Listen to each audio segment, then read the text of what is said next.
প্রিয় দেশবাসী, দেশের সকল শিশু, কিশোর কিশোরী, তরুণ তরুণী, শিক্ষার্থী, বয়স্ক, বৃদ্ধ, পুরুষ, মহিলা সবাইকে সালাম জানাচ্ছি। আসসালামু আলাইকুম। আপনাদের সবাইকে ছাত্র জনতার বিপ্লবে সিক্ত নতুন বাংলাদেশে স্বাগত জানাচ্ছি। গভীর শ্রদ্ধা জানাচ্ছি জুলাই আগস্ট মাসে ফ্যাসিবাদের বিরুদ্ধে ছাত্র জনতার অভ্যুত্থানে নিহত সকলের প্রতি। তাদের আত্মার মাগফিরাত কামনা করছি। তাদের আত্মত্যাগের বিনিময়ে নতুন বাংলাদেশ গড়ার শপথ নিয়ে আমি আপনাদের কাছে কিছু কথা বলতে চাই। শরণার্থীকালের ভয়াবহ বন্যায় যারা মৃত্যুবরণ করেছেন, যারা অসুস্থ হয়ে পড়েছেন বা যারা সর্বস্ব হারিয়েছেন, যারা দুঃসহ জীবনযাপন করছেন, তাদের স্মরণে রেখে আজকের কথাগুলো বলছি। বন্যা দুর্গতদের জীবন দ্রুত স্বাভাবিক করার জন্য যাবতীয় উদ্যোগ সরকারি বেসরকারি পর্যায়ে নেবার আয়োজন করেছি। ভবিষ্যতে সকল ধরনের বন্যা প্রতিরোধে আমাদের আভ্যন্তরীণ এবং প্রতিবেশীদের সঙ্গে যাতে যৌথভাবে নেওয়া যায় সে আলোচনা শুরু করেছে। প্রিয় দেশবাসী, আপনারা জানেন বিপ্লবী ছাত্র জনতা জাতির এই ক্রান্তি লগ্নে আমাকে এক গুরু দায়িত্ব অর্পণ করেছে। তারা নতুন এক বাংলাদেশ গড়তে চায়। নতুন প্রজন্মের এই গভীর আকাঙ্ক্ষাকে বাস্তবে রূপ দেওয়ার সংগ্রামে আমি একজন সহযোদ্ধা হিসেবে তাদের সঙ্গে যোগ দিয়েছি। দেশের সকল বয়সের, সকল পেশার, সকল মতের, সকল ধর্মের সবাইকে বিনা দ্বিধায় এই সংগ্রামে যোগ দেওয়ার আহ্বান জানাচ্ছি। প্রিয় দেশবাসী, লক্ষ লক্ষ শহীদের রক্তের বিনিময়ে এবং লক্ষ লক্ষ মা বোনের আত্মদানের বিনিময়ে যে বাংলাদেশ আমরা পেয়েছিলাম তা ফ্যাসিবাদ এবং স্বৈরাচারের হাতে ধ্বংস হয়ে গেছে। আপনারা দেখেছেন আমাদের প্রতিটি প্রতিষ্ঠানকে তারা কিভাবে শেষ করেছে। দেশের রন্ধ্রে রন্ধ্রে ঢুকে গেছে দুর্নীতি। এমন এক দেশে আমাদের দেশ রূপান্তরিত হয়েছে যেখানে স্বৈরাচারের পিয়নও দুর্নীতির মাধ্যমে 400 কোটি টাকার সম্পদ করার মতো অকল্পনীয় কাজ করে গেছে নির্বিবাদে। শিক্ষা খাতকে পঙ্গু করে দিয়েছে। ব্যাংকিং ও শেয়ার বাজার খাতে লুটপাট, প্রকল্প ব্যয়ে বিশ্ব রেকর্ড, অবাধ সম্পদ পাচার, আইন শৃঙ্খলা রক্ষাকারী সংস্থাকে নিজ দলের পুতুলে রূপান্তর, বাক স্বাধীনতা হরণ, মানবাধিকার হরণ, এসবই হিমশৈলের অগ্রভাগ মাত্র। ক্ষমতা কুক্ষিগত করতে ফ্যাসিবাদী সরকার খর্ব করেছে জনগণের সাংবিধানিক ক্ষমতা ও অধিকার। দুঃশাসন, দুর্নীতি, অন্যায়, অবিচার, নিপীড়ন, বিচারের নামে প্রহসনের মাধ্যমে জনসুরক্ষা বিপন্ন করেছে। জনগণকে নির্যাতন, বঞ্চনা ও বৈষম্যের মুখোমুখি দাঁড় করিয়ে দিয়েছে। নতুন প্রজন্মের মানুষ সহ কোটি কোটি মানুষের ভোটাধিকারকে বছরের পর বছর হরণ করেছে। মানুষের এগিয়ে যাওয়ার পথে সকল ধরনের প্রতিবন্ধকতা তৈরি করে স্বৈরাচার তার নিজের, পরিবারের ও দলের কিছু মানুষের হাতে দেশের মালিকানা তুলে দিয়েছে। প্রিয় দেশবাসী, কিন্তু এই দ্বার প্রান্তে দাঁড়িয়েই আমাদের গড়তে হবে স্বপ্নের বাংলাদেশ। বৈষম্যহীন, শোষণহীন, কল্যাণময় এবং মুক্ত বাতাসের রাষ্ট্রের যে স্বপ্ন নিয়ে ছাত্র জনতা আন্দোলনে ঝাঁপিয়ে পড়েছিল, আমি তাদের সেই স্বপ্ন পূরণে অঙ্গীকারবদ্ধ। আপনাদের সবাইকে এই শুভলগ্নে তাদের স্বপ্ন পূরণে সমস্ত শক্তি নিয়ে এগিয়ে আসার আহ্বান জানাচ্ছি। তাদের স্বপ্ন আমাদের স্বপ্ন। জাতীয় জীবনে তরুণরা একটা মহা সুযোগ সৃষ্টি করে দিয়েছে। আমরা সবাইকে সুযোগ ব্যবহার করার কাজে এগিয়ে আসতে আহ্বান জানাচ্ছি। গণরোষের মুখে ফ্যাসিবাদী সরকার প্রধান দেশ ত্যাগ করার পর আমরা এমন একটি দেশ গড়তে চাই যেখানে প্রতিটি নাগরিকের মানবাধিকার থাকবে পুরোপুরি সুরক্ষিত। আমাদের লক্ষ্য একটাই, উদার, গণতান্ত্রিক, বৈষম্যহীন, অসাম্প্রদায়িক বাংলাদেশ। আমরা এক পরিবার, আমাদের এক লক্ষ্য। কোনো ভেদাভেদ যেন আমাদের স্বপ্নকে ব্যাহত করতে না পারে, সেজন্য আমরা প্রতিজ্ঞাবদ্ধ। বর্তমান সরকারের দায়িত্ব গ্রহণের মাত্র 2 সপ্তাহ শেষ হল। কর্মযাত্রার প্রথম পর্যায়ে রাষ্ট্র সংস্কারের কাজে আপনাদের কাছ থেকে যে সমর্থন পাচ্ছি সেজন্য আন্তরিক ধন্যবাদ। আমরা অনুধাবন করছি যে আমাদের কাছে আপনাদের প্রত্যাশা অনেক। এই প্রত্যাশা পূরণে আমরা বদ্ধপরিকর। যদিও দীর্ঘদিনের গণতন্ত্রহীনতা, 15 বছরের ফ্যাসিবাদী শাসন ব্যবস্থা প্রায় প্রতিটি ক্ষেত্রেই আমাদের জন্য পর্বতসম চ্যালেঞ্জ রেখে গিয়েছে, কিন্তু এই চ্যালেঞ্জ গ্রহণে আমরা প্রস্তুত। আজ আমি সরকারের পক্ষ থেকে আপনাদের দোয়া ও সহযোগিতা কামনা করতে আপনাদের সামনে এসেছি। শুধু আমি বলবো, আপনাদের একটু ধৈর্য ধরতে হবে। এখনই সব দাবি পূরণ করার জন্য জোর করা, প্রতিষ্ঠানে ঢুকে ব্যক্তিবিশেষকে হুমকির মধ্যে ফেলা, মামলা গ্রহণের জন্য চাপ সৃষ্টি করা, বিচারের জন্য গ্রেফতারকৃত ব্যক্তিকে আদালতে হামলা করে আগেই এক ধরনের বিচার করে ফেলার যে প্রবণতা, তা থেকে বের হতে হবে। ছাত্র জনতার বিপ্লবের গৌরব ও সম্ভাবনা এসব কাজে ম্লান হয়ে যাবে। নতুন বাংলাদেশ গড়ার প্রচেষ্টা হতে ব্যাহত হবে। রাতারাতি এই পরিস্থিতি থেকে উত্তরণ কঠিন। নড়বড়ে এক কাঠামো, আমি বরং বলবো জনস্বার্থের বিপরীতমুখী এক কাঠামোর উপর দাঁড়িয়ে আমাদেরকে দেশ পুনর্গঠনের কাজে হাত দিতে হয়েছে। আমরা এখান থেকেই বাংলাদেশকে এমনভাবে করতে চাই যেন এদেশে জনগণই সত্যিকার অর্থে সকল ক্ষমতার উৎস হয়, বিশ্ব দরবারে একটি মানবিক ও কল্যাণকর রাষ্ট্র হিসেবে সমাদৃত হয়। তরুণ প্রজন্ম, শিক্ষার্থী ও জনতার আত্মত্যাগের প্রতি সম্মান জানাতে রাষ্ট্র সংস্কারের কাজে সফল আমাদের হতেই হবে। এর আর কোনো বিকল্প নেই।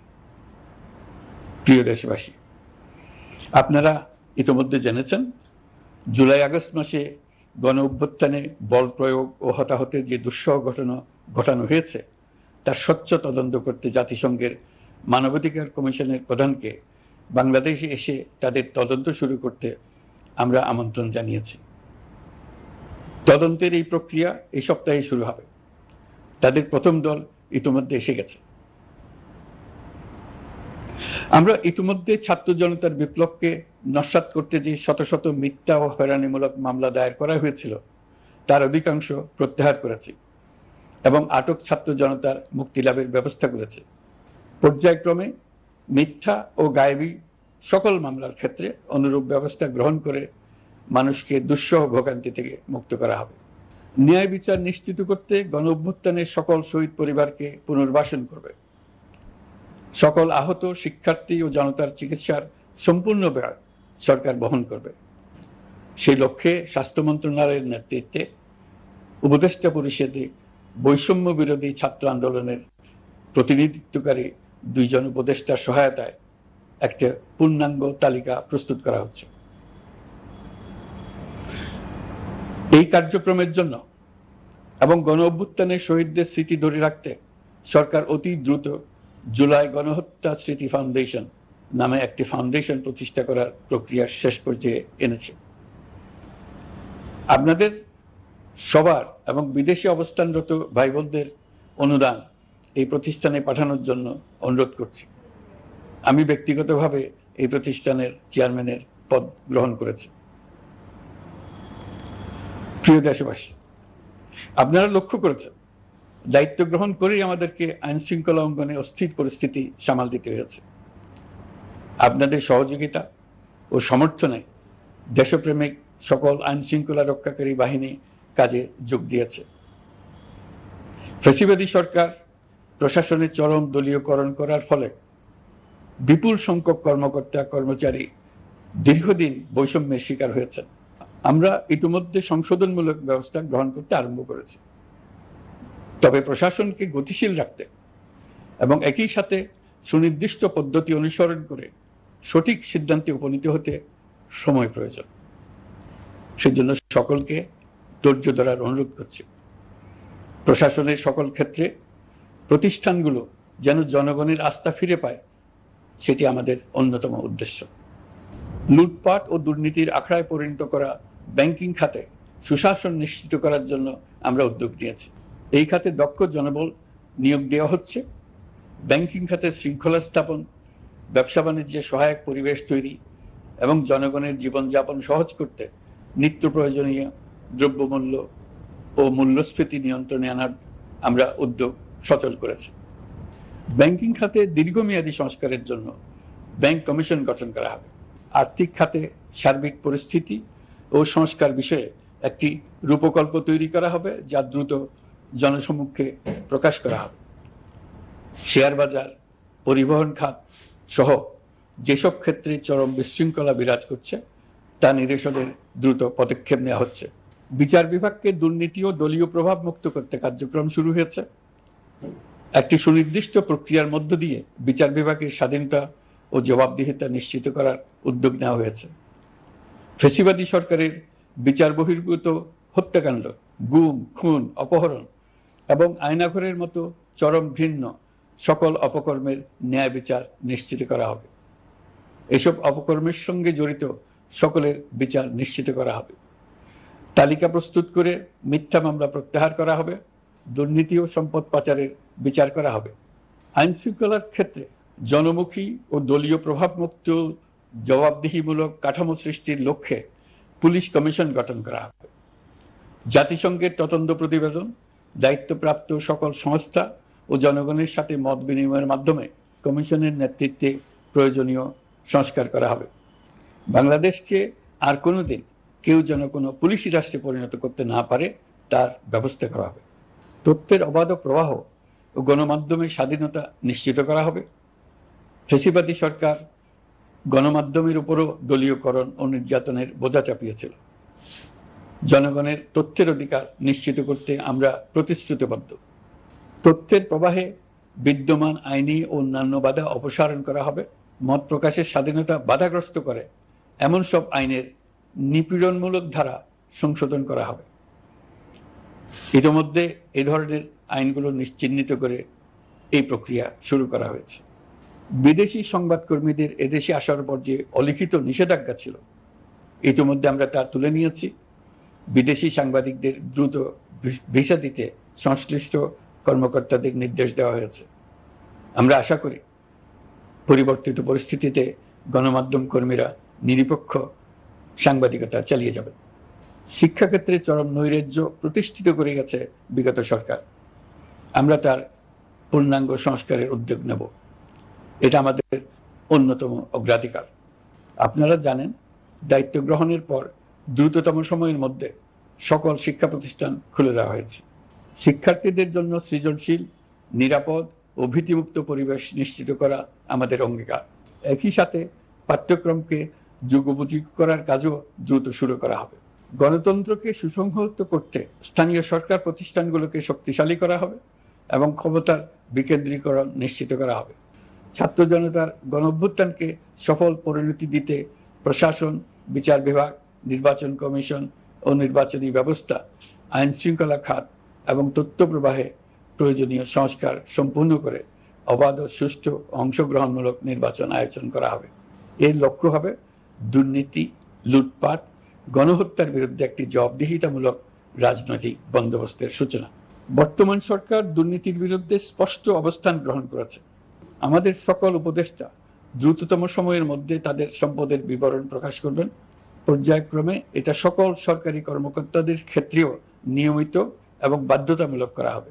রাষ্ট্রীয় পর্যায়ে দুর্নীতির বিরুদ্ধে ব্যবস্থা গ্রহণে সংবিধানের ৭৭ অনুচ্ছেদে প্রতিশ্রুত ন্যায়পাল নিয়োগে অধ্যাদেশ প্রণয়ন করা হবে। এবার কৃষি খাতের কথা একটু বলে। কৃষি নির্ভর বাংলাদেশে কৃষকের স্বার্থ যেন সুরক্ষিত থাকে, কৃষক যেন তার উৎপাদিত পণ্যের ন্যায্য মূল্য পায়, তা নিশ্চিত করা হবে। প্রবাসী শ্রমিকরা যেভাবে বৈষম্য বিরোধী ছাত্র জনতার আন্দোলনকে সমর্থন দিয়েছে, মুক্তিকামী জনগণ তা কৃতজ্ঞ চিত্তে স্মরণ করে। তাদের প্রতি সকল পর্যায়ে সম্মানজনক আচরণ নিশ্চিত করা হবে। বাংলাদেশের স্বাস্থ্য খাত অন্যতম দুর্নীতিগ্রস্ত খাত।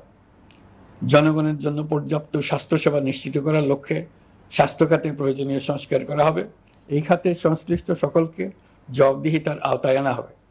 হাসপাতালগুলোকে আধুনিকায়নের উদ্যোগ নেওয়া হবে এবং সেখানে সরকারি ডাক্তার সহ বিশেষজ্ঞদের নিয়মিত উপস্থিতি নিশ্চিত করা হবে।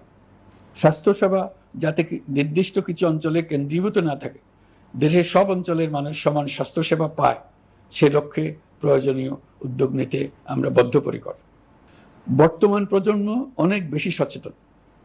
বিশ্বের বিভিন্ন প্রান্তে ঘটে যাওয়া পরিবর্তন বিষয়ে তারা ওয়াকিবহাল শুধু নয়, তারা নেতৃত্ব দিচ্ছে। তারা যে উন্নয়নের স্বপ্ন দেখে তা টেকসই এবং পরিবেশ বান্ধব, প্রকৃতি ধ্বংসকারী উন্নয়ন নয়। শুধু জিডিপি একটি দেশের উন্নয়নের মাপকাঠি হতে পারে না। নদী, নালা, খাল দূষিত করে যে উন্নয়ন হয় তা দীর্ঘমেয়াদী টেকসই নয়। জীবাশ্ম জ্বালানির বিরুদ্ধে পরিবেশবাদীদের সাথে আমাদের সরকারের অবস্থান সামঞ্জস্যপূর্ণ। জলবায়ু পরিবর্তন রোধ করতে এবং আগামী প্রজন্মের জন্য সুস্থ একটা পৃথিবী রেখে যেতে কার্বন নিঃসরণ শূন্যের কোঠায় নামিয়ে আনার বিকল্প নেই। আমাদের সরকার পরিবেশ ও জলবায়ু রক্ষায় সর্বোচ্চ গুরুত্ব দেবে। এই কার্যক্রমে তরুণ সম্প্রদায়কে সম্পৃক্ত করা হবে। ইতোমধ্যে বিভিন্ন রাষ্ট্র ও জাতিসংঘ বর্তমান সরকারের কর্মসূচির প্রতি সমর্থন ব্যক্ত করেছে। আমরা সকল রাষ্ট্রের সাথে বন্ধুত্বপূর্ণ সম্পর্ক বজায় রাখব। আমাদের পররাষ্ট্রনীতির ভিত্তি হবে পারস্পরিক আস্থা, বিশ্বাস ও সহযোগিতা।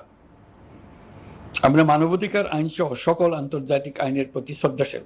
আমাদের পক্ষ থেকে গুম বিষয়ক আন্তর্জাতিক চুক্তির পক্ষরাষ্ট্র হওয়া সহ বিভিন্ন পদক্ষেপ নেওয়া হয়েছে। ইতিমধ্যে পক্ষভুক্ত এমন সকল আঞ্চলিক ও দ্বিপাক্ষিক চুক্তি ও সমঝোতা বাস্তবায়ন করে যাব। আমাদের সরকার রোহিঙ্গা সমস্যার বাস্তবসম্মত সমাধানের লক্ষ্যে আন্তর্জাতিক সম্প্রদায়ের সাথে কাজ করে যাবে। আমরা জাতীয় ঐক্যে বিশ্বাসী। প্রয়োজনীয় সংস্কারের লক্ষ্যে রাজনৈতিক ঐক্যের মধ্য দিয়ে নিশ্চিত করা হবে নারী, শিশু, প্রতিবন্ধী, ধর্মীয় সংখ্যালঘু, আদিবাসী সকলেই এদেশের নাগরিক এবং সমান আইনের সুরক্ষার অধিকারী। তাদের সকলের মানবিক অধিকার সহ অন্যান্য সকল অধিকার নিশ্চিত করার উদ্যোগ নেওয়া হবে। এই জন্য আমি উপদেষ্টা পদমর্যাদা সম্পন্ন একজন বিশেষ সহকারী নিয়োগ দিয়েছি, যার দায়িত্ব হবে জাতীয় সংহতি উন্নয়ন। বন্যা কবলিত এলাকার সকল মানুষের দুর্ভোগ লাঘবে সরকার সঠিক সহায়তা দেওয়ার জন্য সরকারের যত কার্যক্রম আছে তাদের সচল করেছে। ইতিমধ্যে উপদেষ্টাবৃন্দ বিভিন্ন এলাকার দায়িত্ব নিয়ে এলাকায় গেছেন। আমার কার্যালয়ে একটা নিয়ন্ত্রণ কক্ষ স্থাপন করা হয়েছে।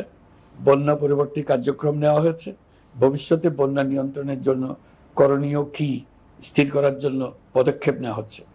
দেশপ্রেমিক সেনাবাহিনী, পুলিশ, বিজিবি, র্যাবকে গুম নির্যাতনের কাজে লাগিয়ে তাদের কলঙ্কিত করা হয়েছে। তারা দেশের গৌরব।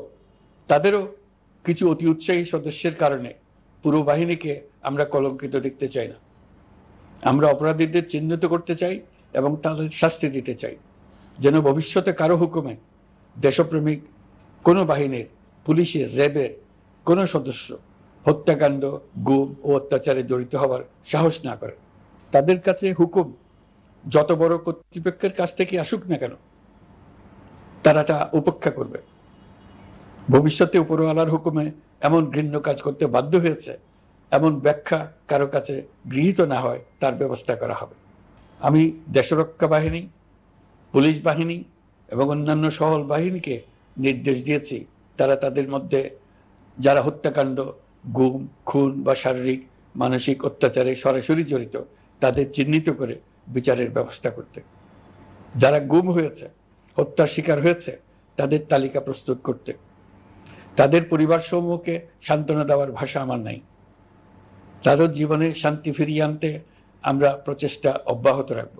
আমি সকল দেশরক্ষা বাহিনী ও আইনশৃঙ্খলা বাহিনীকে তাদের উপর জনগণের সম্পূর্ণ আস্থা ফিরিয়ে আনতে সকল পদক্ষেপ গ্রহণ করতে নির্দেশ দিয়েছি। গত 15 বছরের দুর্নীতি, অর্থ পাচার ও জনস্বার্থ বিরোধী চুক্তি স্বাক্ষর, প্রকল্পের নামে লুটপাট ইত্যাদি তথ্য নিয়ে একটি শ্বেতপত্র প্রণয়নের জন্য আমি ইতিমধ্যে একটি কমিটি গঠন করেছি। আমি বিভিন্ন দেশের রাষ্ট্রদূত এবং দাতা সংস্থার প্রতিনিধিদের সঙ্গে বৈঠক করেছি এবং করে যাচ্ছি। ছাত্র জনতার গণঅভ্যুত্থানের পর দেশ গঠনের জন্য সকল প্রকার আর্থিক অন্যান্য সহযোগিতার জন্য তাদেরকে অনুরোধ জানাচ্ছি। তারা এই ব্যাপারে আগ্রহ দেখাচ্ছে। তাদের কাছে আমাদের প্রস্তাব সমূহ প্রণয়ন করে দ্রুত পাঠানোর ব্যবস্থা নিয়েছে। তাদেরকে অনুরোধ জানিয়েছি তারা যেন পরিস্থিতির কারণে অতি দ্রুত অর্থ ছাড় করার ব্যবস্থা নেন। তাদেরকেও বলেছি যে অবস্থার মধ্য দিয়ে আমরা যাচ্ছি তা যেমন একটি দুর্যোগপূর্ণ সময়, তেমনি এটা জাতির জীবনে মস্ত বড় সুযোগ।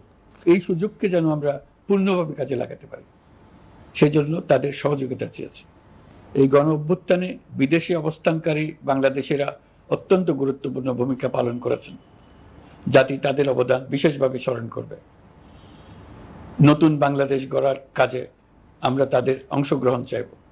আমাদের একটি লক্ষ্য হবে বিদেশগামী এবং প্রত্যাবর্তনকারী প্রত্যেক প্রবাসী শ্রমিককে মর্যাদা ও সম্মানের সঙ্গে দেশে আসা এবং যাওয়া নিশ্চিত করা। সে ব্যাপারে শিগগিরই পদক্ষেপ নেওয়া হবে। বিদেশে অবস্থানরত সকলের কাছে আমার আবেদন, তারা যেন তাদের উপার্জিত অর্থ অফিসিয়াল চ্যানেলে দেশে পাঠান। দেশের অর্থনৈতিক সংকট উত্তরণে এই অর্থ বিশেষভাবে প্রয়োজন। কি কি ব্যবস্থা নিলে তাদের জন্য অফিসিয়াল চ্যানেলে অর্থ পাঠানো সহজ হবে সেটা সম্বন্ধে আমরা তাদের পরামর্শ নেব। সারা দেশ ঘুষের মহাসমুদ্রে নিমজ্জিত। কিভাবে ঘুষ থেকে আমরা মুক্ত হতে পারি তার জন্য আমাদের পরামর্শ দেন। শুধু এই কাজটা নিয়ে অগ্রসর হতে পারলেই আমি মনে করি দেশের জন্য এই সরকার একটা গুরুত্বপূর্ণ অবদান রেখে গেছে বলে স্মরণীয় হয়ে থাকবে। আমি কথা দিচ্ছি, এই ব্যাপারে আমি আমার সর্বশক্তি নিয়োজিত করব। আমাদের দায়িত্ব দেশের সকল মানুষকে একটি পরিবারের বন্ধনে আবদ্ধ করা। পরিবারে মতভেদ থাকবে, বাকবিতণ্ডা হবে, কিন্তু আমরা ভাই বোন, আমরা বাবা মা, আমরা কেউ কারো শত্রু না। কাউকে তার মতের জন্য শত্রু মনে করব না, কাউকে ধর্মের কারণে শত্রু মনে করব না, কাউকে লিঙ্গের কারণে শত্রু মনে করব না। আমরা সবাই সমান, কেউ কারো উপরে, কেউ কারো নিচে না। এই ধারণা আমরা জাতীয় জীবনের সর্বক্ষেত্রে প্রতিষ্ঠিত করতে চাই। একটা বিশেষ ব্যাপারে আমরা আপনাদের সহযোগিতা চাচ্ছি। আমাদের দায়িত্ব গ্রহণের পর থেকে প্রতিদিন সচিবালয়ে, আমার অফিসের আশেপাশে, শহরের বিভিন্ন স্থানে সমাবেশ করা হচ্ছে। গত 16 বছরের অনেক দুঃখ কষ্ট আপনাদের জমা আছে, সেটা আমরা বুঝি। আমাদের যদি কাজ করতে না দেন তাহলে দুঃখ গোছানোর সকল পথ বন্ধ হয়ে যাবে। আপনাদের কাছে একান্ত অনুরোধ, আমাদের কাজ করতে দেন। আপনাদের যা চাওয়া তা লিখিতভাবে আমাদেরকে দিয়ে যান। আমরা আপনাদের বিপক্ষ দল নয়। আইনসঙ্গতভাবে যা কিছু করার আছে আমরা অবশ্যই তা করব, কিন্তু আমাদেরকে ঘেরাও করে এই গুরুত্বপূর্ণ দিনগুলোতে আমাদের কাজে বাধা দেবেন না। সবাই মিলে তাদের বোঝান তারা যেন এই সময়ে তাদের অভিযোগের প্রতি দৃষ্টি আকর্ষণের জন্য আমাদের দৈনন্দিন গুরুত্বপূর্ণ কাজে বাধা না দেন। একটা বিষয়ে সবাই জানতে আগ্রহী, কখন আমাদের এটার জবাব আপনাদের হাতে। কখন আপনারা আমাদেরকে বিদায় দেবেন? নিজ নিজ পেশায় আমরা আনন্দ পাই। দেশের সংকটকালে ছাত্রদের আহ্বানে আমরা এই দায়িত্ব গ্রহণ করেছি। আমরা সমস্ত শক্তি দিয়ে দায়িত্ব পালন করব। আমাদের উপদেষ্টা মণ্ডলীও এই লক্ষ্যে উদ্বুদ্ধ হয়ে সবাই মিলে একটা টিম হিসেবে কাজ করে যাচ্ছি। কখন নির্বাচন হবে সেটা সম্পূর্ণ রাজনৈতিক সিদ্ধান্ত, আমাদের সিদ্ধান্ত নয়। দেশবাসীকে ঠিক করতে হবে আপনারা কখন আমাদেরকে ছেড়ে দেবেন। আমরা ছাত্রদের আহ্বানে এসেছি, তারা আমাদের প্রাথমিক নিয়োগকর্তা। দেশের আপামর জনসাধারণ আমাদের নিয়োগ সমর্থন করেছে। আমরা ক্রমাগতভাবে সবাইকে বিষয়টি স্মরণ করিয়ে যাব, যাতে হঠাৎ করে এই প্রশ্ন উত্থাপিত না হয় আমরা কখন যাব। তারা যখনই বলবে আমরা চলে যাব। আমরা সংস্কারের অংশ হিসেবে নির্বাচন কমিশনকেও সংস্কার করব। কমিশনকে যে কোনো সময় আদর্শ নির্বাচনের জন্য প্রস্তুত রাখব। আমরা বিভিন্ন সংস্কারের কাজ শুরু করেছি। দেশবাসীকে অনুরোধ করব একটা আলোচনা শুরু করতে। আমরা সর্বনিম্ন কি কি কাজ সম্পূর্ণ করে যাব, কি কি কাজ মোটামুটি করে গেলে হবে।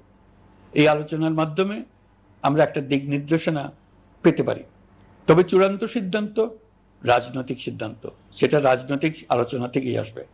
এই দিক নির্দেশনা না পেলে আমরা দাতা সরকার এবং আন্তর্জাতিক অর্থনৈতিক প্রতিষ্ঠানসমূহের সঙ্গে আলোচনায় দৃঢ়তার সঙ্গে অগ্রসর হতে পারছি না। আমি নিশ্চয়তা দিচ্ছি, আমরা আমাদের পক্ষ থেকে মেয়াদ বৃদ্ধির কোনো প্রশ্ন তুলব না। আমরা আপনাদের সকলের দোয়া চাই। যে কদিন আছি সেই সময়টুকু উপদেষ্টা মণ্ডলীর প্রত্যেকে নিজ নিজ সাধ্যমতো দেশের এই সংকটকালে সংকট উত্তরণে যেন নিজ নিজ মেধা সাধ্যমতো কাজে লাগাতে পারে। নতুন বাংলাদেশ গড়ার যে সুযোগ ছাত্র জনতার রক্তের বিনিময়ে আমরা অর্জন করলাম, আমরা আমাদের মতানৈক্যের কারণে সেটা যেন হাতছাড়া করে না ফেলে, এটা আমরা নিশ্চিত করতে চাই। এই সুযোগ এবার হারিয়ে ফেললে আমরা জাতি হিসেবে পরাজিত হয়ে যাব। শহীদ, আহত এবং জীবিত ছাত্র জনতার কাছে আমরা প্রতিজ্ঞাবদ্ধ থাকতে চাই, আমরা এই অর্জনকে কিছুতেই হারিয়ে যেতে দেব না। যে সুযোগ তারা আমাদেরকে দিয়েছে তার মাধ্যমে আমাদের দেশকে পৃথিবীর একটি শ্রদ্ধেয়, সকল দিকে দৃষ্টান্ত স্থাপনকারী দেশে পরিণত করতে আমরা শপথ নিয়েছি। সবশেষে আবারও আমাদের দেশের সকল মানুষ, শিশু, কিশোর কিশোরী, তরুণ তরুণী, বয়স্ক, বৃদ্ধ, নারী, পুরুষ সবার কাছে দোয়া চাইছি যেন আমরা আমাদের সকলের স্বপ্ন বাস্তবায়নে সফল হই। আল্লাহ আমাদের সহায় হন, আমাদের সবার মঙ্গল করুন।